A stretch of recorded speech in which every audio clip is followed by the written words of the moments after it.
ఒక్క నిమిషం ఏదో ఊరికే ఎలక్షన్ అయినా కలుస్తలేడు మాట్లాడతాడు చేయడం జరగాలి. స్వామినాథన్ కమిషన్ నివేదిక సూచనలు కనుగొనడం. ఈసారి అయితే కేంద్ర ప్రభుత్వం స్వామినాథన్ గారికి భారత రత్న ప్రకటించి కానీ వారి సూచనలు మాత్రం పరిగణలోకి తీసుకోవటం లేదు.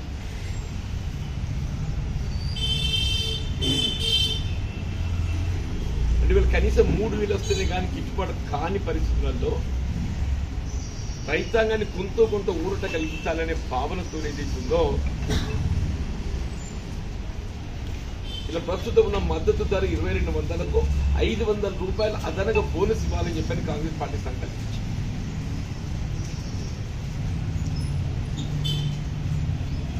ఏదైతే 500 రూపాయలు బోనస్ ఇవ్వాలని సంకల్పిస్తే ప్రతిపక్ష పార్టీలు అసలు కాంగ్రెస్ పార్టీ బోనస్ ఇస్తుందా, ఏడికెళ్ళి ఇస్తుంది, ఎట్లు ఇస్తుంది మీకు తెలియదు కాదు. వాళ్ళు టెక్నికల్ ఏమేమి మాట్లాడినో చెప్పంటాను.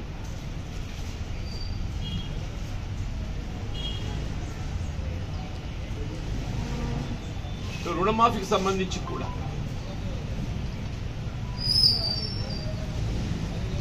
గత 5 సంవత్సరాలు మీకు 2018కి వెళ్ళి 23-24 వరకు 23 చివరి వరకు ఏదైతున్నదో 5 సంవత్సరాల కాలంలో కనీసం 5 సంవత్సరాల కాలంలో కూడా పూర్తి స్థాయిలో రుణమాఫీ చేయడం జరిగింది. 5 సంవత్సరాల కాలంలో పూర్తి స్థాయిలో రుణమాఫీ కూడా చేయడం జరిగింది. ఈ పరిస్థితుల్లో కూడా ఈ ప్రభుత్వం యొక్క ప్రాధాన్యత రైతు, వ్యవసాయ రంగము. ఈ దేశంలో ప్రధాన ఉత్పత్తి రంగం, ఉత్పాదక రంగం వ్యవసాయం. ఆ వ్యవసాయాన్ని ప్రోత్సహింపజేయబడే విధంగా రేపు దేవుని దేవుని ఇండియా కుటుంబం ఏర్పడటంతో ఏదైతున్నదో మేము 3,000 క్వింటల్ చేస్తే 3,000 క్వింటల్ చెప్పంటాం. వరి దాని 3,000 క్వింటల్ కావాలి. రాష్ట్ర ప్రభుత్వం గల బోనస్ అనే అంశం ఎందుకు తెర మీదకి వస్తుంది? కేంద్ర ప్రభుత్వం మద్దతు ధర నిర్ణయంలో ఏదైతుందో స్వామినాథన్ కమిషన్ నివేదిక సూచనలను పరిగణలోకి తీసుకోక మద్దతు ధర నిర్ణయింప చేయడంలో ఏదైతుందో రైతుకు పెట్టుబడి పెరిగి అది గిట్టుబాటు కాలేక పరిస్థితుల్లో రైతు అండగా నిలబడాలని చెప్పని ఈ బోనస్ తెర మీదకి వచ్చాయి. గత ప్రభుత్వాలు ఏదైతే కేవలం మద్దతు ధర కల్పనకే కట్టుబడి ఉండే, గత ప్రభుత్వాలు ఏదైతుందో కేవలం మద్దతు ధర కల్పన వరకు మాత్రమే కట్టుబడి ఉండే. Only MSP procurement, MSP procurement అదనంగా ఇచ్చే ఆలోచన అమలు చేయబోతుంది గవర్నమెంట్. ప్లస్ వినియోగదారుని కూడా ఏదైతుందో పీడిఎస్ రైసే పక్కదారి పట్టకుండా రీసైక్లింగ్ స్కోప్ లేకుండా సన్నరకం ఇచ్చే విధంగా ఏదైతున్నదో పూర్తి స్థాయిలో వినియోగింపజేయబడే విధంగా ఇవాళ ప్రోత్సహింప చేయాలని చెప్పని ఇమీడియట్ గా ఈసారి 500 ఇస్తుంది. దయచేసి ప్రతిపక్షాలు ఉనికి కాపాడుకోవడానికి కొరకు కోల్పోయిన ఉనికి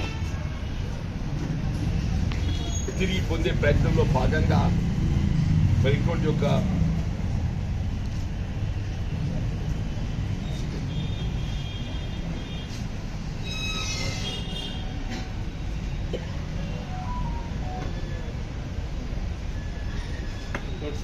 చెప్పే మీ నియోజకవర్గంలో మీ అభిమానుల్లో ఒక ఉత్కంఠ నెలకొంది. సర్వేలేమో బీజేపీ వైపు తెలుస్తుంది, బీజేపీ వైపు చూస్తున్నాయి, మీరేమో కాంగ్రెస్ గెలుస్తుందని. అది ఏ విధంగా సాధ్యమవుతుంది అనేది ఒకటి. రెండోది, ఇప్పుడు టీఆర్ గౌరవ ముఖ్యమంత్రి గారు ఏదైతున్నదో ఎన్నికల ప్రక్రియ ముగిసిన తదుపరి అంటే ఎన్నికల ప్రక్రియ ముగిసిన తదుపరి వీళ్ళు మాట్లాడే ప్రతి మాట ఎన్నికలకు పరిమితం కాదు. ఇక్కడ వాస్తవంగా ఒక నిర్మాణాత్మకంగా కార్యాచరణ అమలు చేయబడే విధంగా రైతాంగానికి ఏ విధంగా రుణమాఫీ తక్షణమే అమలు చేసి ఈ ఖరీఫ్ పంట నాటికి కొత్త రుణం కల్పించేయాలనే ఒక భావనతో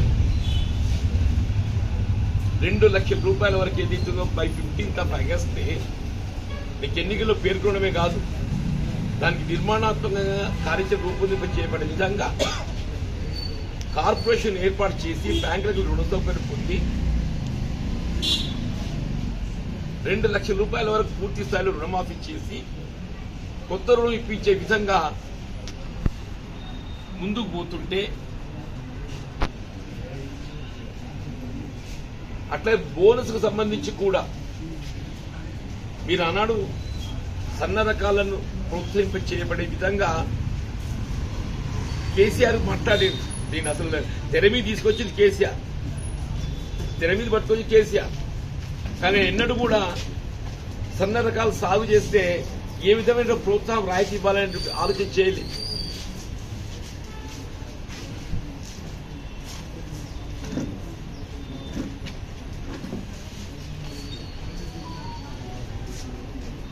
పీడిఎస్ రైస్ ఏదైతున్నదో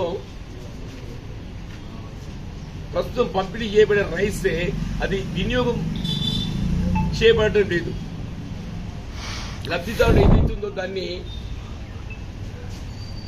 పూర్తి స్థాయిలో వినియోగించుకునే పరిస్థితి లేదు. అందరం గమనిస్తున్న వాస్తవంగా రీసైక్లింగ్ ఎట్లవుతుంది, రీసైక్లింగ్ అరికట్టబడాలి.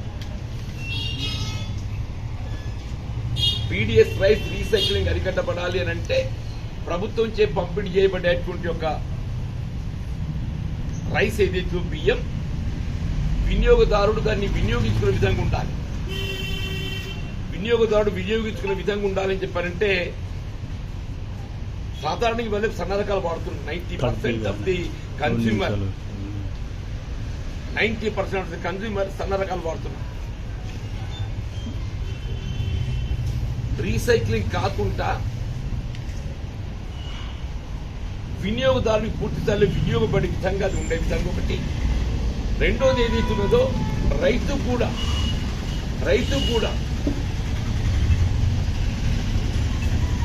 సన్న రకాలను ప్రోత్సహింపజేయబడటానికి ఇవాళ మొదటి విడత ఫస్ట్ ఫేజ్ సన్న రకాలకి ఖరీఫ్ పంటకి ఏదైతుందో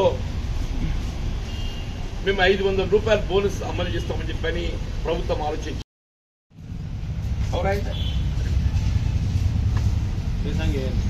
చేయరు. సన్న రకాల సాగు చేయడమే ఖరీఫ్లో చేస్తారు. వేసంగి వచ్చే వరకు ఏదైతుందో నూట రకం ఎక్కువ వస్తుంది. ఖరీఫ్లో ఏదైతుందో సన్న రకం ఎక్కువ సాగు చేస్తారు. దాన్ని ప్రోత్సహింపచేయాలి. ప్రభుత్వం యొక్క ఆలోచనను మనం గ్రహించాలి. అసలు నిన్నటి దాకా 500 ఇస్తున్నారని చెప్పని ఎవరు అనుకోలేదు అంటుండేది. ఇది ఈజ్ ఇట్ పాసిబుల్? అసలు ఇది అమలు సాధ్యమని అనుకుంటాం. నిజమాబద్ధమే. ఏ రైతు కూడా ఏదైతే ఉందో మీరు ధాన్యం సాగు చేస్తే మాకు 500 రూపాయలు ప్రోత్సాహం లభిస్తుందని చెప్పినటువంటి ఒక భావన విశ్వాసం అని చెప్పంటుండే దానికి కార్యరూపం ఇస్తున్నాడు.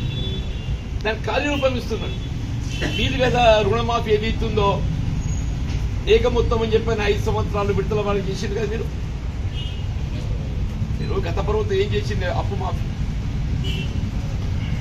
ఏక మొత్తం చేస్తే అప్పు మాఫీ ఏం చేసింది? విడుదల వారిగా చేసింది. అది పూర్తి స్థాయి కాలేదు, పక్కన పెట్టు.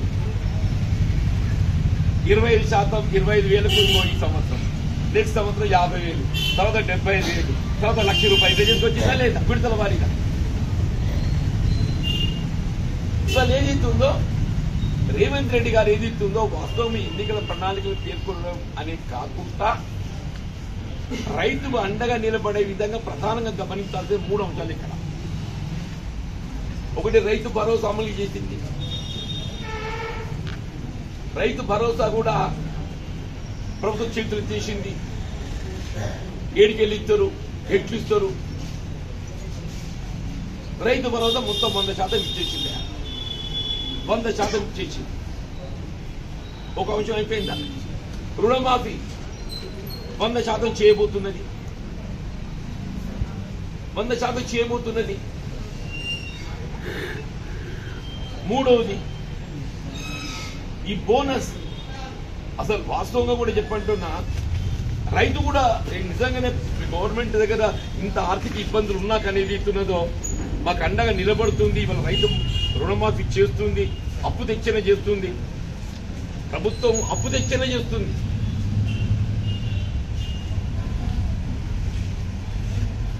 ఈ బోనస్ కూడా ఏం ఇస్తున్నదో రెండు ఇందులో ఒకటి రైతుకు ప్రోత్సాహం, రెండోది పీడిఎస్ రైస్ ఏదైతుందో పక్కదారి పట్టకుండా రీసైక్లింగ్ కాకుండా వినియోగదారునికి లబ్ధి అనుభూతపడే విధంగా ఉండాలని చెప్పారంటే సన్న రకాలను మనం ప్రోత్సహించాలనే భావనతో ఏదైతుందో మొదటి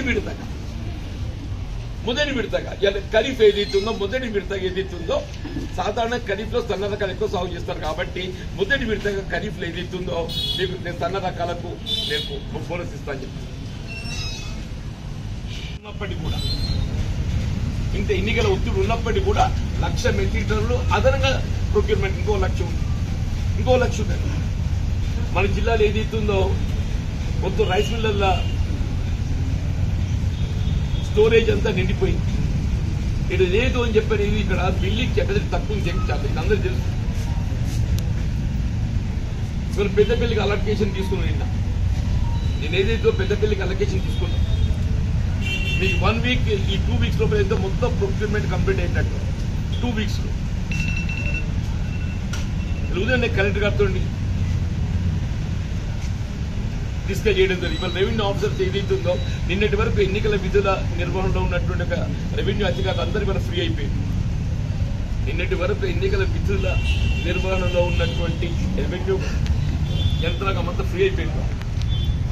ఆర్డీఓ గారితో సహా మొత్తం ఎంఆర్ఓలు అందరూ ఇక్కడికక్కడ ఏదైతున్నదో కల్లాల మీద ప్రొక్యూర్మెంట్ ఏదైతుందో ఇబ్బంది కాకుండా ఎక్కడైనా ధాన్యం తడిసినా కానీ దాన్ని సేకరింపజేయబడించాలి. ఇక్కడ ధాన్యం తడిసినా కానీ సేకరింపజేయబడించాలి. Before end of the month total procurement పూర్తి అయ్యబడే విధంగా.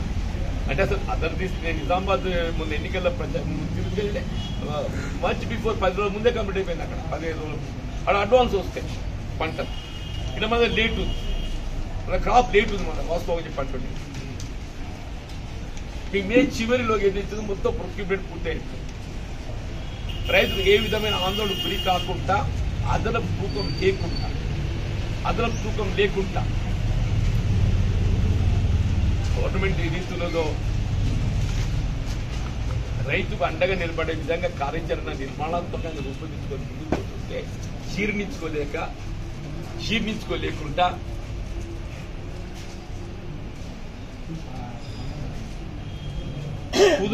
బీజేపీ కుదోబెట్టబడి కనుమరుగైన పార్టీని ఇడిపించుకోవాలి. అందరికీ పాత్రికేయ సోదరులే గమనించిండు. అలా ఇవాళ ఎట్లా చేసుకున్నారు.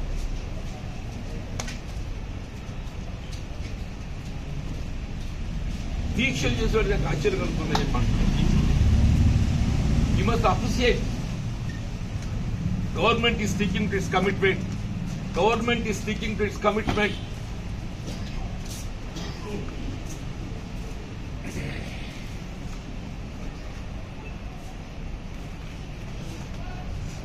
ప్రభుత్వం నిర్మాణాత్మకంగా వ్యవహరించినప్పుడు ఏదైతుందో ప్రతిపక్షాలు కూడా బాధ్యతతో వ్యవహరించాలి.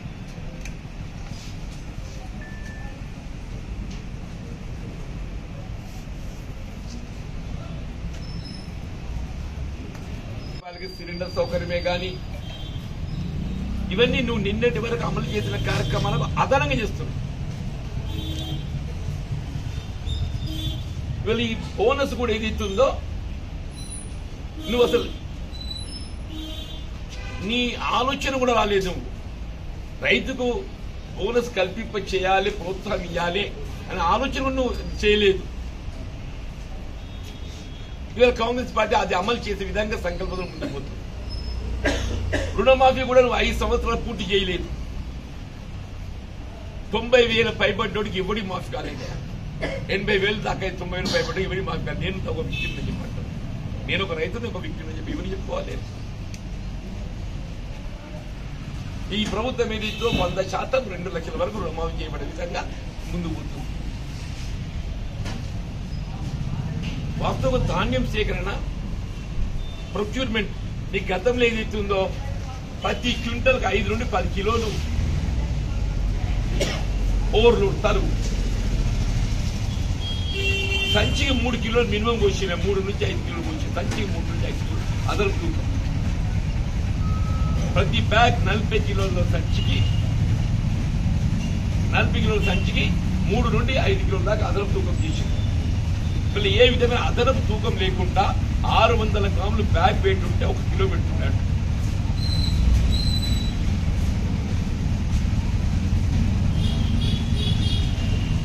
ప్రొక్యూర్మెంట్ వాస్తవంగా ఏదైతుందో కొంత ఈ ప్రకృతి ఈ మేఘావృతం కావడంతో రైతులు ఆందోళన గురి చేస్తున్నారు.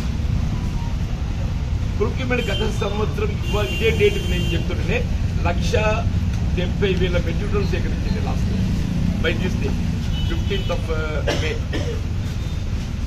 1,70,000 ప్రొక్యూర్ చేసి లాస్ట్ ఈసారి 2,70,000 ప్రొక్యూర్ చేసి 1 lakh అదనం చేసి ఎక్స్ట్రా అయింది.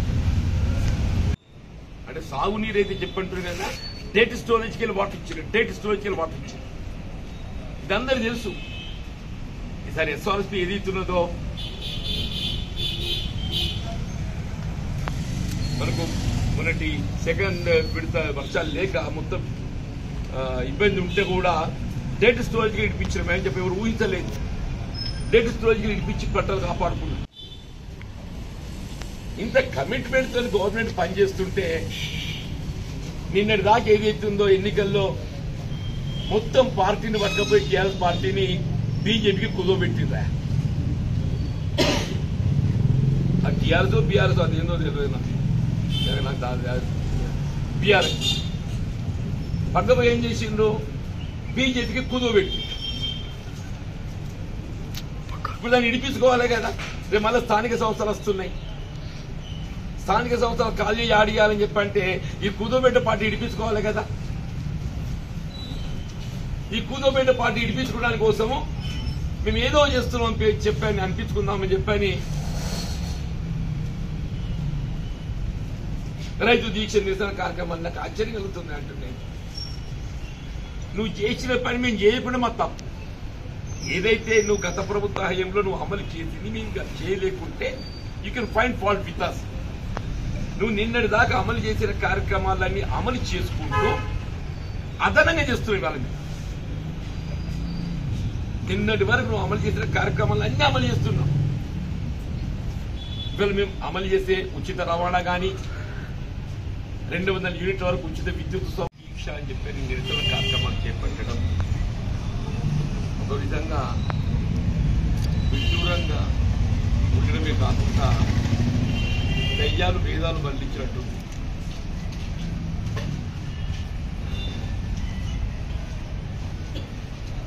ఇదే కేసీఆర్ గారు ఆనాడు ముఖ్యమంత్రి ఉండగా వరేస్తే ఊరి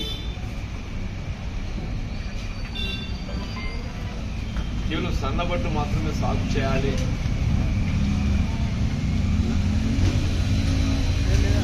లేకపోతే మేము నాణ్యం సేకరణ చేయం,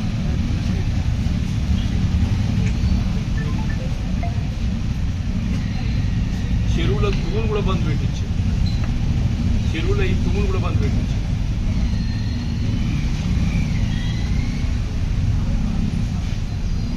వాళ్ళు ఏదైతున్నదో వాస్తవంగా వరి ధాన్యం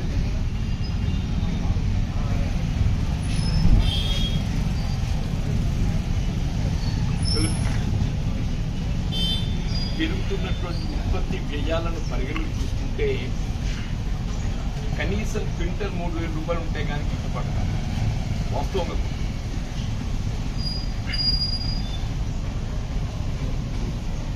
ఇప్పుడు ఈ దశాబ్ద కాలంలో 2014 ఇప్పటి వరకు మీకు రసాయనిక ఎరువులు రెట్టింపైనాయి. ముఖ్యంగా సాగుకు సంబంధించి మన ట్రాక్టర్లపై ఆధారపడతారు. సాగుకు సంబంధించి డీజిల్ ఏదైతున్నదో ఆనాడు 50-55 రూపాయలు లీటర్ ఉంటే ఇవాళ 90 రూపాయలు. పెస్టిసైడ్ పురుగు మందు రెట్టింపై, కూలీ రెట్టింపై,